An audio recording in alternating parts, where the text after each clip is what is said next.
Un cordial saludo a todos y todas.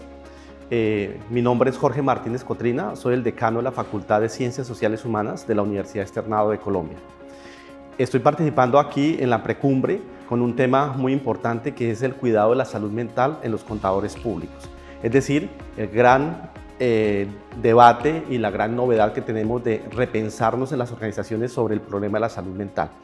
Uno de los temas que más se resaltan cuando abordamos la problemática de salud mental en las organizaciones es el dolor emocional, es decir, cómo vivimos las emociones cotidianamente, cómo las asumimos, cómo las administramos, cómo podemos una emoción negativa pasarla a una emoción positiva o cómo podemos administrar una emoción que nos esté generando cierto malestar. Por eso es muy importante que cuando hablamos de emociones, tanto emociones básicas, como cuando decimos tristeza, alegría, miedo, ira, asco, que son emociones básicas, o emociones mucho más sociales o de mayor complejidad, como el amor, como la ternura, la bondad, el bochorno, la tristeza, ese tipo de cosas son fundamentales para vivir adecuadamente, uno, en la vida personal, dos, en la vida laboral, en la vida familiar. Por eso, hoy cuando hablamos de emociones, nos damos cuenta que realmente el vivir las emociones, sentirlas, administrarlas y poder navegar la vida cotidianamente con un buen manejo de las emociones nos va a garantizar una mayor o un mejor bienestar o tener ciertos niveles de salud mental más básicos que nos permitan navegar cotidianamente. En ese sentido, por ejemplo, una de las emociones que más nos generan tensión para el malestar emocional es el miedo. Muchas de las decisiones que tomamos es a partir del miedo y si nosotros no sabemos administrar el miedo, pues obviamente se va escalando en niveles mucho más complejos que se pueden convertir en niveles de ansiedad. Hay que diferenciar el miedo de la ansiedad.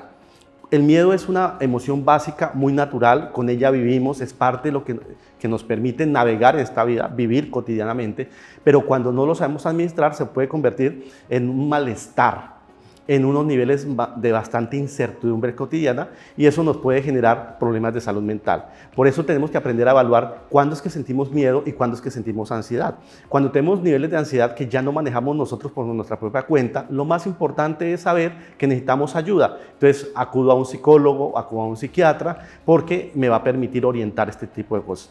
Es decir, que las emociones realmente regulan nuestra salud mental. Hay otro elemento fundamental en las emociones y es el contagio emocional. Es decir, que yo contagio de mi emoción, de mi emocionar a los otros, a las otras. Por consiguiente, cuando yo tengo una buena expresión y una buena administración de mis emociones, a mi equipo de trabajo, el ambiente de mi oficina, mi familia, mis amigos, pues voy a tener ese tipo de contagio emocional. Pero si yo estoy sufriendo, por ejemplo, de un nivel de depresión que implica un malestar, un dolor emocional, pues también puede estar contagiando esa emoción. Entonces el contagio emocional es otro concepto fundamental para poder cuidar nuestra salud mental.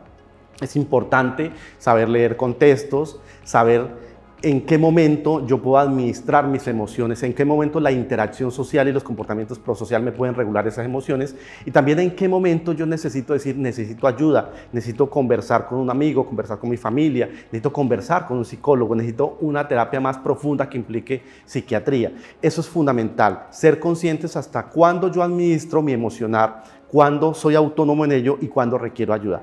Y lo más importante para el caso de quienes dirigimos grandes grupos en las organizaciones es no solo el autocuidado, cuidar mis emociones, cuidar mi salud mental, sino también percatarme del otro, de la otra. Es decir, leer las emociones que expresan mis compañeros de equipo, la interacción que ellos están presentando, el bienestar que están expresando o el malestar que están expresando.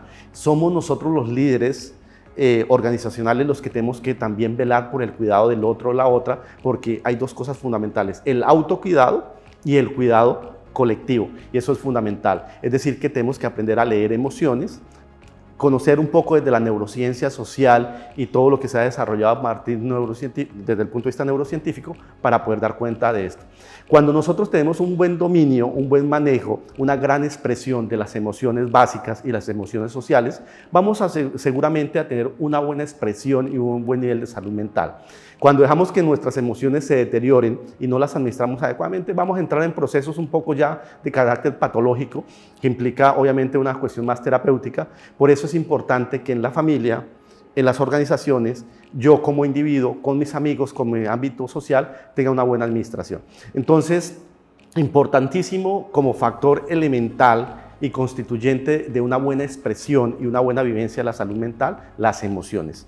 Es muy importante, se les recomienda bastante a las personas que se percaten de ello, que aprendan a administrar sus emociones y a expresarlas de manera adecuada, espontánea, porque al expresar lo que se siente y lo que se vive, obviamente eso nos va a generar mayor bienestar, vamos a tener una recompensa química en el cerebro que nos va a permitir navegar más adecuadamente, con más alegría, con más felicidad en la vida. Entonces, esa es la invitación hoy a que reflexionemos de cómo estamos administrando las emociones en nuestra vida cotidiana y en nuestra vida organizacional.